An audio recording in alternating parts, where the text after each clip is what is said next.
You're perfect. Okay. All right. Well, thank you all for letting me speak with you. Like I said, I've been with Adult Protective Services for 26 years. I am currently retired, so today as I'm speaking to you as a retiree, not a representative of Adult Protective Services. One of the things about Adult Protective Services, I started there. When I started, we work with the elderly, that's anybody 65 and older, and in the disabled community, 18 to 64. And the disabled community has a special place in my heart because I have twin sons, my wife and I, that have Kleefstra syndrome, and they are disabled. They actually live with us full-time. They're 19. Now they're still in school. We are their guardians now. We've made that transition from parent to guardian, and we're also transitioning into, with their full-time caregivers. They still need help with bathing, dressing, preparing their meals. And so we carry that dual role of being the parent, professional in a helping profession, and then we come home and we live what we preach to our coworkers, community members, and clients.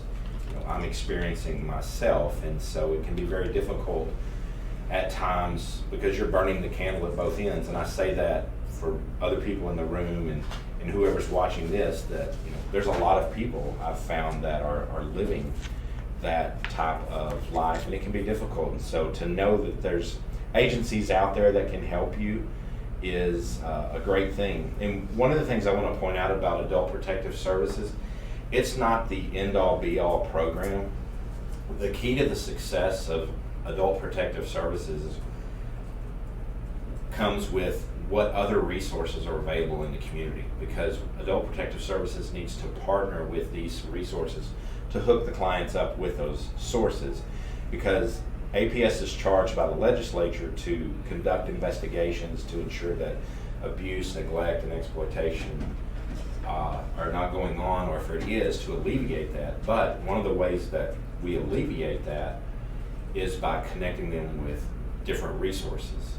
Now, for Texas, everybody in Texas, if you're here and you suspect abuse or neglect, you are mandated to report. It's not just nurses, social workers, law enforcement, judges, it's anybody. If you suspect your neighbor or a friend is being abused or neglected and they're aged or disabled, it's up to you to report. And you can report two ways. You can call the hotline, which is 1-800-252-5400, or we also have a website. It's the texasabusehotline.org, and you can make a report 24/7. It is requested that if you make a report online, it's not an emergency situation. If it's an emergency situation, it is requested that you call the hotline for quicker service. And of course, as always, if it's truly an emergency, life-threatening, also call 911. One of the things I want to focus on is with purposes of this board, is the IDD population. And one of the things with Adult Protective Services is it's called an in-home program, and we go out into the community, into the homes, and visit the clients there in their homes. Now, we do not investigate abuse in group homes. That is actually another agency, Health and Human Services. And if you suspect that there's abuse in a group home or facility setting, such as a nursing home, but mainly the group home for the IDD population, you're going to want to call 800-458-9858. And that's going to get Health and Human Services out there to investigate. And if it's ever a time that you call our hotline for Adult Protective Services because it's a group home issue, they will get that routed to the correct place. So even if you do not know the number to report it, if you can do that, it would be great because it'll get to the right place. One of the things that we look at for disability, in the past, it was people that were on supplemental security income or received disability, they automatically qualified for services. But now, one of the caveats of being disabled for purposes of our program for Adult Protective Services is that you have to have a disability that substantially impairs your ability to meet your needs. And so that could be things like dressing yourself, doing your shopping, keeping yourself from harm. And so if those things are present, then you're deemed to have, be substantially impaired and you qualify for our services. And it's a gray area, I would say, so it's very subjective, you know, and as myself, when I was working cases, I love to err on the side of helping people, so, you know, it's not so black and white, just, well, because I know a lot of people that are disabled that they live independently and they can shop for themselves, they can dress themselves, they function in the community. But one of the things that you have to look at is, can they keep themselves from harm? Can they keep themselves from being scammed or taken advantage of? And if they're in one of those situations, you know, that's something we need to look into. And there are situations, you know, where our IDD folks, they become victims of scams. For Adult Protective Services, we can't go after the people doing the scamming in terms of, like, you know, the telephone scams, things over the internet. We don't have the resources or the jurisdiction to go after them. That doesn't mean we can't take a case on that and help that individual to get that stopped. There's been plenty of situations where we've come in that somebody are on the telephone scams and they're giving out their information. We come in, we've helped them get their telephone changed, we've helped them catch up on their bills, things of that nature, to help alleviate that abuse and neglect. And then also, there's those unfortunate situations that we run into where a loved one is being physically abused or yelled at. One of the things you need to keep in mind, especially, I like to share this with the young parents, when your child turns 18, they're an adult. And whether, it doesn't matter for Kelly and I that we've been their parents all these years, they are now adults. And it's a different set of rules. And some people believe in spanking and they've spanked their child. Well, once they become 18, if they're a disabled adult, you cannot spank your child. That is physical abuse. And so you have to be careful in terms of the things that you do with your young IDD children, because it's a different set of rules. They are now adults, they have rights, and so those are some things that you need to be aware of. And one of the things I do recommend, this is a personal recommendation, if you have young IDD children, you know, when you're getting close to 18 in that transition, you really need to look at guardianship if that's appropriate. And they even have limited guardianships now, especially for in our situation with Ethan and Andrew. Their IDD is very severe.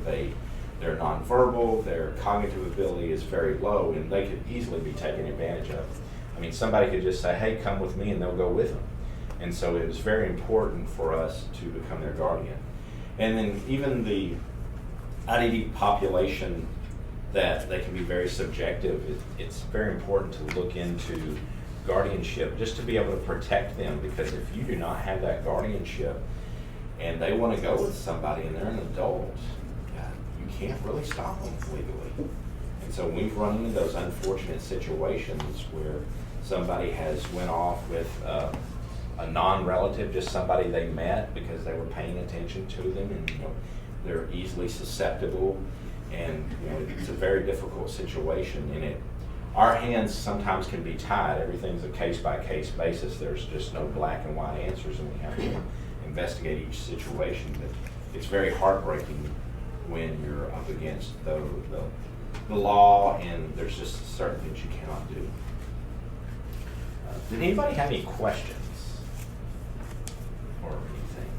How often do you see repeat offenders? For our agency, I would say our recidivism rate has always hovered around 20 to 25%. And I think, you know, there's always this goal of getting rid of recidivism.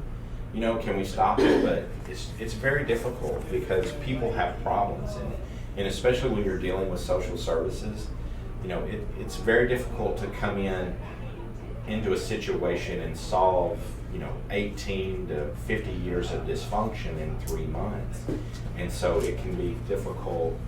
And so we're always going to have those repeat cases. Our goal is to try to alleviate the same types of cases coming in from, if it's from certain individuals, if they keep coming in. They might have a new crisis that's something totally different, but we try to alleviate that. But sometimes we're just we're not successful. And I think that's with any social service agency, but around 20%.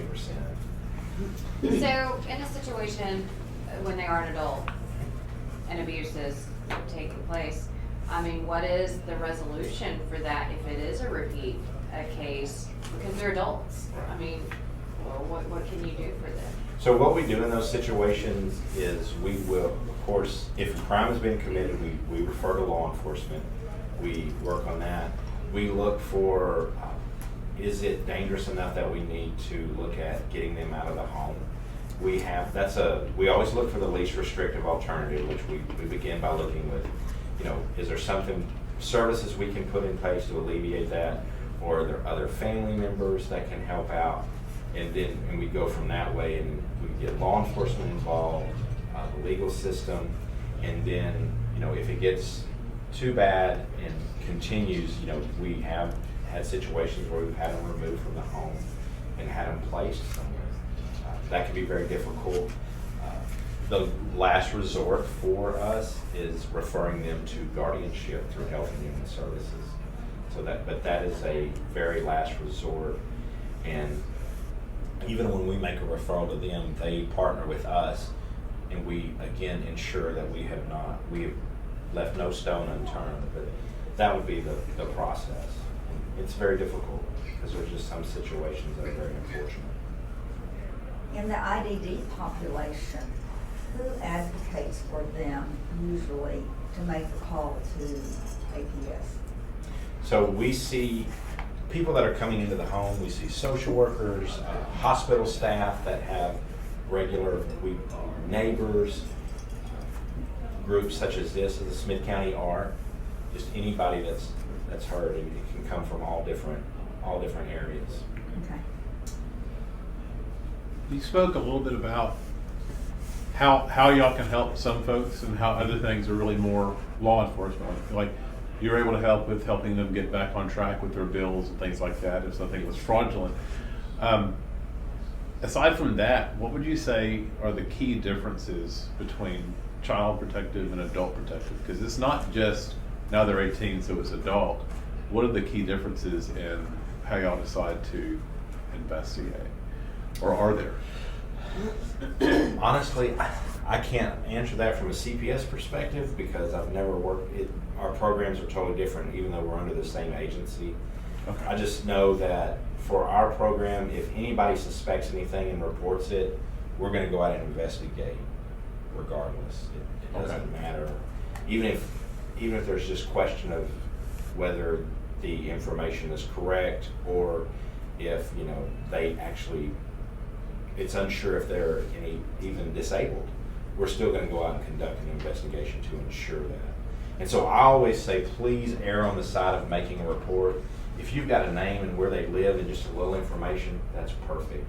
I would rather go out there and nothing be going on than you say, well, I don't have enough information, not make the report, and something actually be going on that we could have all helped with.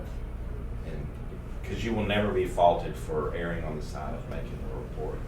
And I ask you, just please make that report. And that's the minimum we need, is really just a name and a location that they're at. Whatever you suspect is going on, and we will do the rest. And we will probably call you back and see if there's any other information you can give. If you make a report, it is confidential. We are not allowed to give that name out to anyone. The only way we would give out a name is if we were in court and the judge said for us to release that information. Otherwise, everything remains confidential. How often do you get pushback when you knock on the door and ask to talk to someone about this report? You get pushback a lot. You have to really work on your people skills because we show up to people's homes unannounced. And so people are on the defensive. I know for a fact, for myself personally, if somebody showed up to my house today and asked to speak to Ethan and Andrew, I'd be like, no. So we get pushback a lot, and I expect that. And I'm thankful for that in the terms of I want people to be protective of their loved ones and things. And so, but yeah, we do get pushback. And And there's others that, you know, I mean, most people are very welcoming, very welcoming, because we're there to help. And you know, there's a lot of things that we can do with helping with the environment. We have funds set up that we can help with helping pay bills, you know, not on an ongoing basis, but in emergency situations. We can help with some housing modifications, some housing repairs. You know, we've had our disabled clients living independently, and you know, something happened and they got behind on their rent. We're able to help sometimes to catch that up. So those are some. So the state pays for that? Yeah, it's a fund set up. The legislature approves it. The funding that's been given to adult protective services, and we use that to help the clients. Yes, it's in the fund, and like I say, it's not an ongoing fund. So, you know, if we're going to use funds to help people, we do a budget with them. We make sure that they're living, you know, within a proper budget, and that there's a lot of things in place before we use funds to help alleviate abuse and neglect and exploitation. What percent would you say calls y'all get are special needs or IDD versus just everyday cases? I would have to look that up. We have an excellent, on our website, it's dfps.texas.gov. There is actually, it's in the data section, the research section. It has all of those statistics. I can't quote them off the top of my head, but it breaks everything down and it goes back many years. Honestly, I would think there would be more for everyday case, just domestic, because a lot of the IDD population may not even know to turn it in. You know, it could happen behind closed doors, but those that truly know there's an advocate out there and what's happening to them is wrong, you would think would be more likely to report. Yeah, and I feel like our cases are underreported. The word's not out what we can do, and again, I mean, we are a necessary agency because we have these people that there's no long-term case management system in the state of Texas, and so there's nothing out there that are helping our vulnerable citizens, and that's what we're charged with. So when they ask us that question, do you feel safe going home? Do you guys get that? You know, when we go to the doctor, Yes. That's right. Yes. you feel safe going home? If you're disabled or over 65, yeah, we will get those reports. We do. I sometimes just want to tell him I don't feel safe just to get my husband in trouble, but it's not really true. Well, we're gonna be posting this, and so hopefully, well, that's not why I said it. But hopefully somebody watching will go, oh, and a report might happen, because I would have to agree. In my opinion, I'm pretty positive, just from my experiences, that it is underreported, and knowledge is all it is. So hopefully, you know, this helps. So. Well, we had limited legal guardianship for Jimmy. He had everything except we didn't trust him with his finances. So that was where we pulled back. But because he got SSI money, then an HHS personnel would contact us and make sure that, you know, we didn't have any questions and there was a yearly evaluation and all that. Is that not going on right now? No, it does. Yes. Okay. Those checks and balances are still Okay. in place. Yes. Depending on which program you're on, and if you're on a waiver program or if you're on just whatever services you're on through Health and Human Services, they still. Okay. So those people could potentially identify. Oh yes, yes. Yeah. They're a big reporter also. Right. That was a good question, because they slowed down coming to my house. I've seen them once in the last 3 years. Really? Yeah. I thought it had to be annually. It always was before. Huh. Interesting. Any other questions? What's the difference between a limited guardianship and an actual guardianship? So with the limited guardianship, the ward still retains some certain rights. There are certain things that they can still do. I'm not really sure about all those, because for Ethan and Andrew, we have full guardianship, but I don't want to speak out of turn, but there's some things they can still do. And I'm not sure what all of those are, but they retain some of those rights.